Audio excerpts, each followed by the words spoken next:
এখনো কেন আমরা শুনবো এক হাত থেকে আরেক হাতে সিন্ডিকেট দিয়েছে? তাহলে আপনারা আপনাদের জায়গা থেকে কি অ্যাকশন নিচ্ছেন? এক হাত থেকে যদি আরেক হাতে সিন্ডিকেট যায় তাহলে সেই হাত আপনারা ভেঙে দিচ্ছেন না কেন? আমরা অন্তর্বর্তীকালীন সরকারকে আরেকটি স্পষ্ট আহ্বান জানাতে চাই, সেটি হচ্ছে আমাদের এই বাংলাদেশ সকল দেশের সাথে বন্ধুত্বপূর্ণ পররাষ্ট্র নীতিতে যাবে, কিন্তু সেই বন্ধুত্বপূর্ণ পররাষ্ট্র নীতির সুযোগে কেউ যদি মাথায় উঠে বসে আমরা তাকে মাথা থেকে মাটিতে ফেলে দিতে বিন্দু মাত্র দ্বিধা করবো না।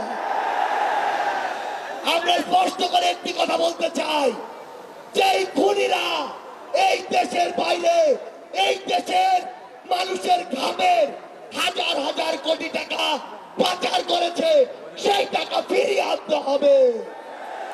আমরা স্পষ্ট করে বলতে চাই, ওই গোপালগঞ্জে যেই খুনির দোসররা এখনো ঘাটতি বেড়ে আছে তাদেরকে আইনের আওতায় বিচার করতে হবে।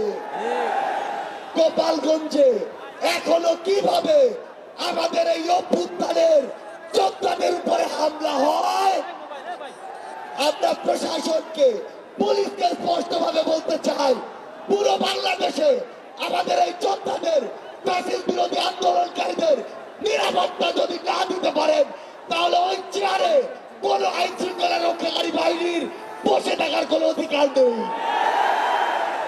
আমরা স্পষ্ট করে শুধু একটি কথাই বলতে চাই, আমরা এই অন্তর্বর্তীকালীন সরকারের কাছে আমরা এই গণহত্যার বিচার চাই। আমরা সিন্ডিকেট থেকে আমাদের মানুষের মুক্তি চাই। আমরা পাচারকৃত অর্থ ফেরত চাই। আমরা দ্রব্যমূল্য নিয়ন্ত্রণ করে মানুষের স্বস্তি চাই। আমরা আহত যোদ্ধাদের সুচিকিৎসা চাই। পরিশেষে শুধু একটি কথাই বলবো, যে শব্দ নিয়ে এত মানুষ রক্ত দিয়েছে, এত মানুষ জীবন দিয়েছে, যে কেউ সেই সচিবালয়ে বসে হোক, পুলিশে বসে হোক, অন্য কোথাও বসে হোক, যদি সেই শব্দের সাথে স্পিরিটের সাথে বিন্দু মাত্র বিশ্বাসঘাতকতা করার চেষ্টা করে তাকে সমূলে উৎপাদিত করতে হবে।